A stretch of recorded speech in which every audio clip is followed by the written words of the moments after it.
we as a country, with a society, as a state, we need to think about what are the choices that will make us the strongest in the face of the enemy. And the question to solve is how to strengthen Ukrainian leadership. And if strengthening means bringing new people in, then how can this be done?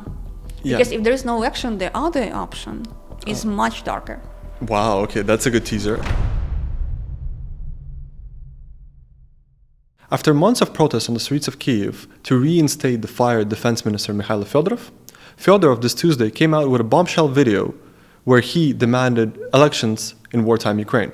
Democracy is part of what we are fighting for today. There is another reason why this conversation is needed right now. People cannot endlessly live in a state where they do not understand why certain decisions are made.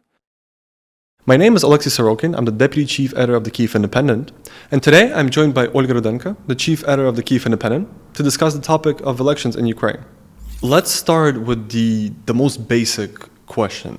What happened on Tuesday, and why do you think Fedorov decided to go all in and call for elections in Ukraine? Well, what happened is that Fedorov broke the taboo that existed by pretty openly calling for elections, although, to be fair, he didn't say, I don't think he said the word elections in the whole video, but the video is very clearly about elections. He's talking about restoring the normal democratic process and things like that, while also accusing the old system, meaning Zelensky and people around him, of corruption and other things, despite the fact that he was part of the system up until 1 month ago.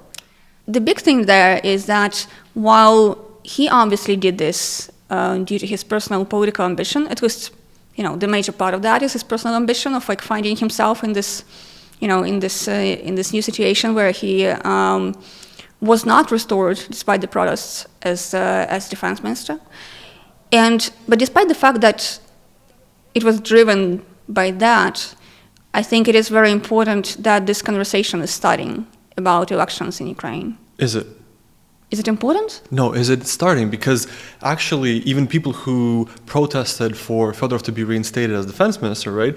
A lot of them said that we were protesting for him to be returned to the defense ministry, but we're not political. We're not gonna support him or support elections in Ukraine, and so we're calling it quits. I mean, yeah, sure, they are.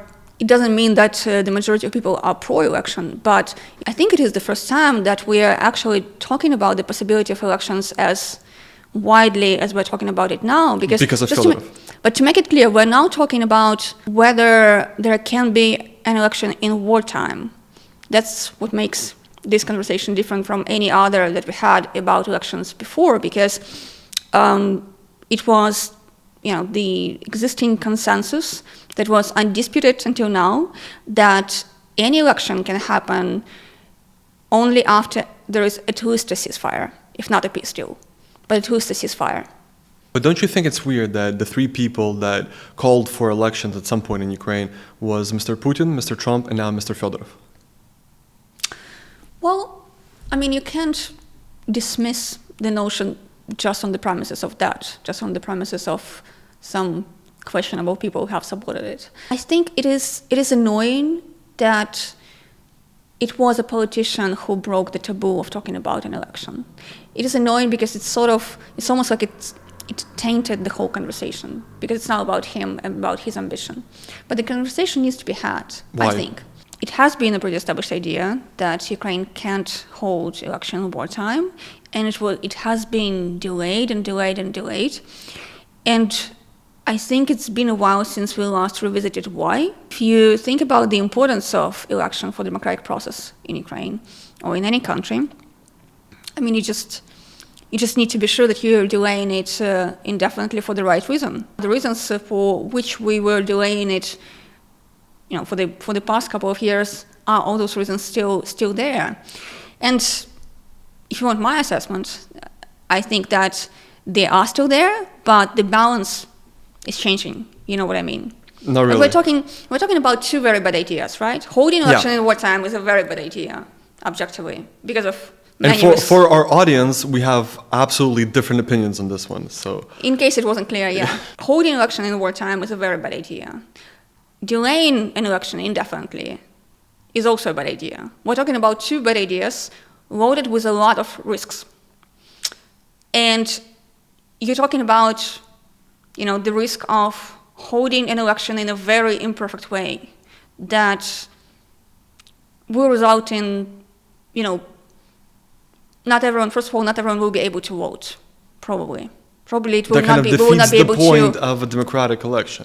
So we're talking about an election that is imperfect and not everybody can vote.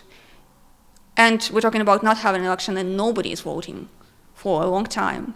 Yeah, but all the people here Yeah. are in the same boat, meaning that right now, people like civilians, right, soldiers, those Ukrainians who left, all of them are in the same boat, meaning they're not voting, and basically they have the same rights. Both ideas are very bad and very risky, but as the time passes, I think the balance is slowly shifting towards not holding an election becomes more and more risky versus holding the election. So I think the balance of risks that comes with it is shifting towards in this direction. But still not there yet. I think it's still not there yet, but Okay. I may be wrong. I think the latest poll that I saw that asked Ukrainians about would they support an election in wartime without a ceasefire was at 15%. So 15% of Ukrainians support the idea of holding an election even if there is no ceasefire. And it's still very low. But the point is, I think, if we go back to 2022, Ukrainians accepted a very different social contract from what they used to have before the full-scale invasion, right? But I don't like this idea of a social contract. Well, you may not like it, but it's there. Who signed it? Who agreed to it? I don't think there's such a Well- thing as a social contract in a sense. Well, did you, as a Ukrainian national living in Ukraine, did you silently agree to the new rules? A bunch of rules were changed since 2022. Yeah, I don't and want we to. accepted it. Yeah, I don't want to go to a polling station and get droned. No, let's go back to the social contract, though. Do you accept the way that your freedoms were limited, have been limited since 2022? My biggest kind of problem with the social contract theory is that it wasn't all Ukrainians decided that this is now what's going to happen. Ukrainians were kind of forced into this by external factors, right? Well, if they did not rebel, then they accepted it. If you go back to the roots of what a social contract is, it's about individuals giving away some of their rights and freedoms to the state in exchange for protection. And the outer social contract in Ukraine is that we are giving away somewhat more rights and freedoms in exchange with the sole idea to give the state more tools to defend Ukraine against Russia. But if critical mass of Ukrainians begin to feel that the state or people acting on behalf of the state have violated the social contract by not prioritizing the war and fighting against Russia, but following their own interests, if critical mass Ukrainians feel that, then they feel that the social contract needs to be reviewed. But And they will demand an who election. makes that call? Who is it Fedorov who? Oh, definitely not. Or is Definitely it not. people on the streets, or is it people in the presence? Who is the person or the people, the group of people who will then say, okay, we're changing the social contract, now we want elections? I think this discussion is a bit wrong in the sense that it's not that people don't want elections per se, right? There's no Ukrainian group that say, okay, let's just cancel elections, never have elections, and crown Zelensky as the king of Ukraine, right? The problem here is that Ukrainians understand that we have a pretty big problem right now, right? And that's the number one priority, and that's what we're focusing on. And I think having this discussion of like, okay, when is this specific day when we change the social contract is not correct, because nothing, like, to be fair, since 2022, nothing dramatically changed. You think? Yeah. Because In the social contract, nothing changed. Yeah. Because Have you seen the news?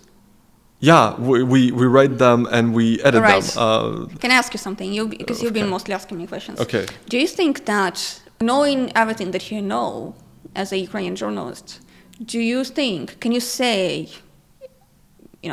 that the people who are ruling Ukraine now are acting in the best interests of Ukraine?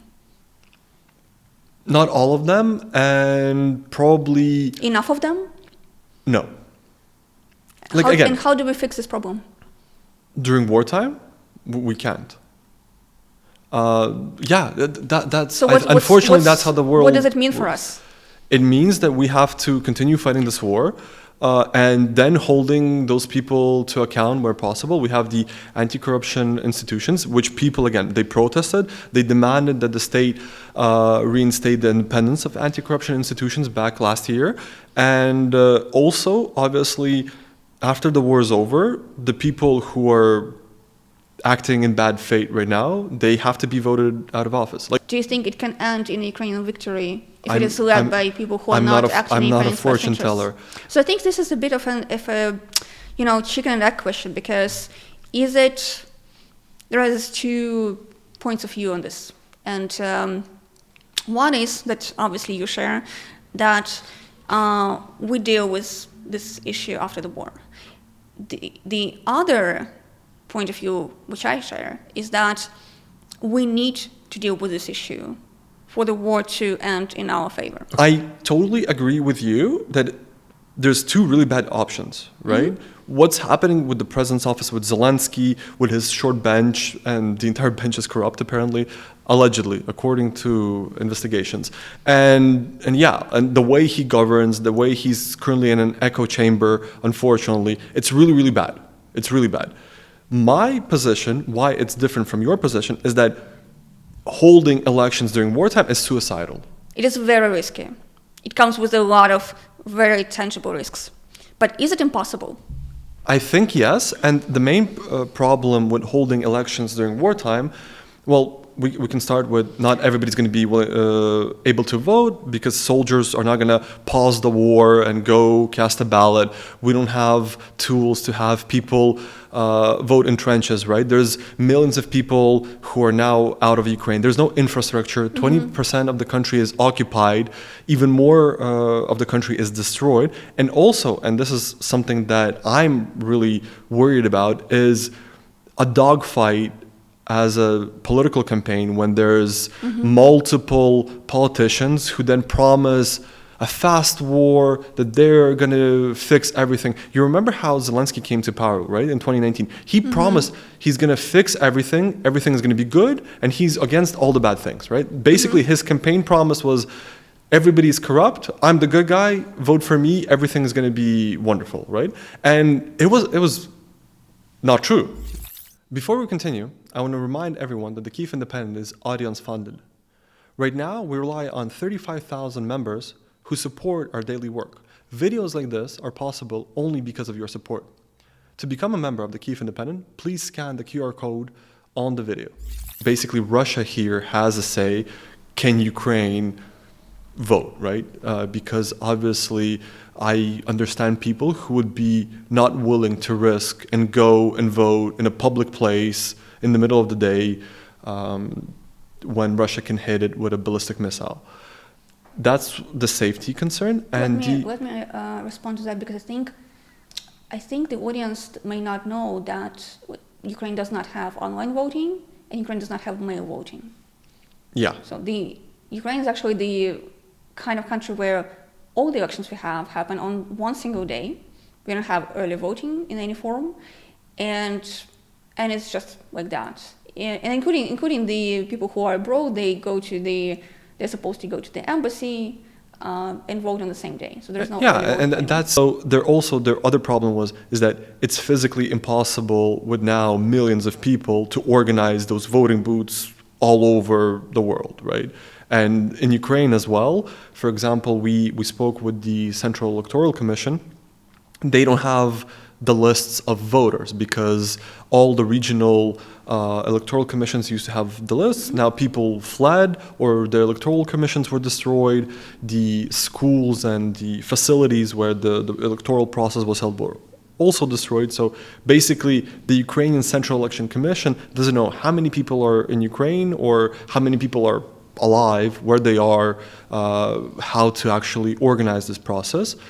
So that's one big problem. And the second problem is democracy and holding free elections, right? And the problem here is what usually is brought up is the inability for soldiers, and that's around 1 million people, to vote, but also to compete for office, right? So, for example, we know that there are popular commanders, or there are people who used to run for office, or people who have the ability to have the support, politicians who are currently on the front line, and as a service member, you're officially unable to run for office, and that's a law, right? And so this is also a really interesting question with Zelensky when he was fired from being the head of the Ukrainian army.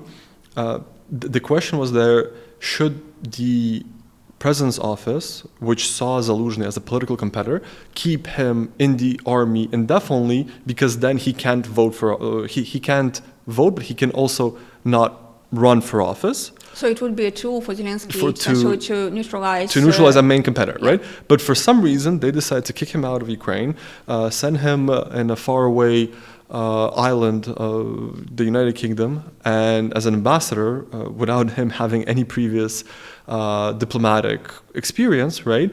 But technically, he can run and he can vote if there's an election. Because he's no longer in the military. Yeah. So that's the question. And if you have a certain group of people, a really big group of people in Ukraine who can't vote and who can't run for office, how can you call this election free and fair, right? So look, all of this is true.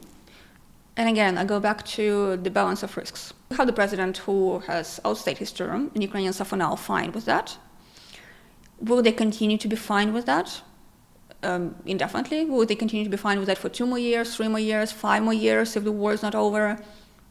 But that's really hypothetical, right? Like the problem here, and why I think personally that Fedorov jumped the gun, and I think he shot himself in the foot here, because that moment is not here yet, I think. That's my personal opinion. And I also don't think that it's going to be here like anytime soon, because my argument here is that it's late August to hold an election during martial law, because again, technically, right now we have martial law that was imposed on the first day of the full-scale invasion. Under martial law, all elections are banned until the martial law is lifted, and all the people in office, even if they pass their term limits, they are legally in office, right? And so to change that, you have to prepare legislation, first of all. Then you have to give the Electoral Commission 90 days or half a year, an extensive period of time to prepare the basis, then have a campaign, and then hold the elections, right? It's a really long and complicated process. And so right now it's late August. We have 3 months until winter, which according to everyone is going to be really bad. We don't have air defense, our electricity infrastructure, our civilian infrastructure is in not a great place. And again, the government apparently didn't do a really good job to prepare it after the previous winter, which was also horrible. So this question is again shipped to the second half of 2027 in the best case scenario. And so when Fedorov right now came out in middle of the August, said that we need elections, and basically launched himself as an opposition figure, teasing that he would run for office, I think he overestimated the people's desire for elections. And the problem here is that even if we have elections in a year, he might lose his support in this period of time because he is now seen as a political figure who wants office. I'm not, to be honest, interested in Fedorov's own political career. I just think that we need to be open to the conversation about the possibility of an election in wartime, because putting taboo on that conversation is actually very dangerous for our democracy, because I think it makes people in power in Ukraine a bit too comfortable. When you say we need a conversation, right? What kind of conversation do you envision for it to be civil and not detrimental to the state? I don't think a conversation can be detrimental. I think it should be okay for public figures in Ukraine, not politicians, but people in the civil society maybe, to be discussing these ideas publicly and not, be branded like traitors or be cancelled or something like that. Because I think it is a conversation that is less obvious than we think, and that's the point I keep coming back to. The security situation is deteriorating, so Russia does not have to wait for Ukrainians to line up to vote to do a lot of damage. Russia is killing Ukrainians in their homes every night, including today in Kyiv. 13 people were killed as of now in the last night's attack. We as Ukrainians have shown so much creativity around how we solve different issues during the war, right? With the, I'm not just talking about innovation in defense industry or something like that, but in general, how we build our lives around the war. How, there's so many ways in which Ukrainians have managed to live with what is going on, to live in very abnormal circumstances. There are women giving birth in Kyiv under missiles, there are parents raising young children under missiles, and so on. But why can't we vote under missiles? And also, why can't we discuss changing the legislation to maybe introduce early voting for the first time in Ukraine's history? There are many countries that do that. There are countries that have one early voting day for people who are overseas, like France. There are countries that have a very extended early voting period, like the US. There are countries that have mail voting, online voting, and all of those options can be problematic. All of them are problematic, but are they impossible?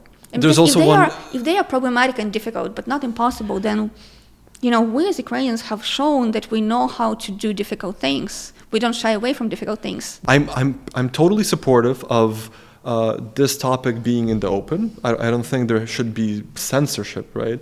I'm pretty confident when people talk about this, but I don't see how makes sense right now. But that's what I mean by having a conversation. We were not having this conversation in public before. Only in our office. This was a taboo topic. This was a taboo topic. It was impossible, even several months ago, why is it taboo? to say, somewhere, like write a post on social media arguing that we need an election. It was impossible, and it is a very imperfect way through which this conversation opened up, through one politician, Fedorov, launching his political career. But it doesn't need to be. This topic does not need to stay connected to him. It is bigger than Fedorov. I just don't believe there was a taboo. I think there's just people having common sense, not proposing holding elections during wartime. The interesting thing is that we had foreign politicians, especially Donald Trump, who was talking about elections, and people in Ukraine were against this. It was when Zelensky had his conflicts with Trump, Zelensky's electoral support actually increased. Mm-hmm. Maybe there's going to be some kind of poll in the coming weeks or months, which will show us how many Ukrainians actually support elections during wartime. And I think that would be actually really good if there's going to be a poll that asks this specific question, because it was brought up by Fedorov. But I'm pretty confident that the majority of Ukrainians don't see elections right now as a need or as a priority. I agree. I think that right now most of Ukrainians do not see elections as a priority. So there's no point of I just think that a conversation. It can change. It can, and then change. Everything can change. You're talking about the support that Ukrainians had for Zelensky in the beginning of 2025, when Donald Trump attacked him in the Oval Office. And indeed, domestically, Zelensky's ratings went up after that, because Ukrainians feel like, he's our guy. He's our guy. We have a lot of issues with him, but he's our guy to criticize. And what are you doing treating him like that? He's our guy to scream at. To kick. Yeah. There's an interesting phenomenon there, but a lot has happened since then. We keep talking about it as if it's about holding an election for the sake of holding an election. I think we need to think about it from the point of what is making us stronger, what is guaranteeing our survival. Because we need to stay strong to survive, because there is a pretty strong enemy trying to annihilate Ukraine. Olga, we're trying our best. We as a country, with a society, as a state, we need to think about what are the choices that will make us the strongest in the face of the enemy. And if we think about that, then the question to solve is how to strengthen Ukrainian leadership. And if strengthening means bringing new people in, then how can this be done? Yeah. Because if there is no election, the other option is much darker.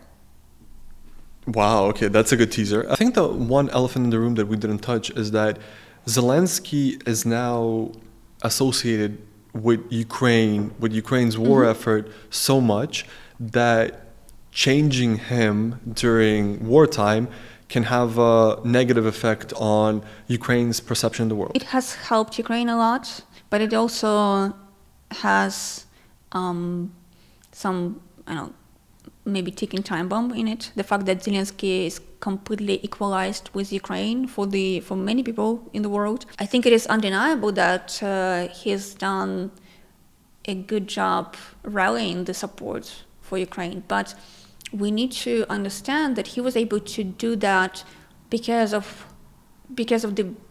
the basis because of the raw material that Ukraine was giving him, which is the resisting Russian invasion, all the collective and individual acts of bravery that Ukrainians have demonstrated, and that has all fed into the personal mythology of Zelensky as well.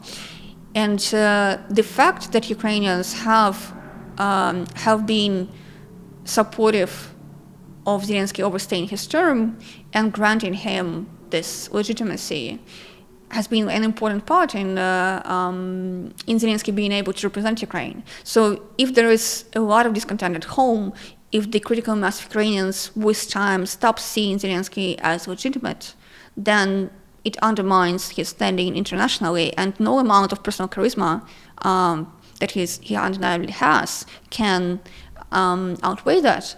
If he is at some point replaced before the war ends, if this is what happens, it will, of course, present challenges for Ukraine and for the successor. What if Zelensky starts accumulating the discontent and his personal brand changes and the world sees him kind of sinking, and then Ukraine is equalized with him, so we're sinking together? So that's a problem with equalizing the leader with the country, right? Because if he messes up in a big way, if Ukrainian anti-corruption bodies come out tomorrow and show some next chapter of this political scandal, of this corruption scandal, and the president personally is mired in it, if that's what happens, what does it mean for our standing internationally? Because everybody equalized Ukraine with Zelensky. I wanna just end our conversation on a question about elections still, since that was the main topic of our discussion. Do you feel that Ukraine can possibly hold elections, say, in the next year? I mean, I think there is a probability of it, but I still think it's in the relatively low percentages. So if we were making a bet now, I would not bet on an election happening within a year. But we live in Ukraine, okay? So nothing is certain. There are surprises, and we just surf those waves of unpredictability all the time. Since you're watching this, it means you finished the video. I hope you enjoyed our conversation with Olga. If you want to become a member of the Kyiv Independent, please scan the QR code on screen.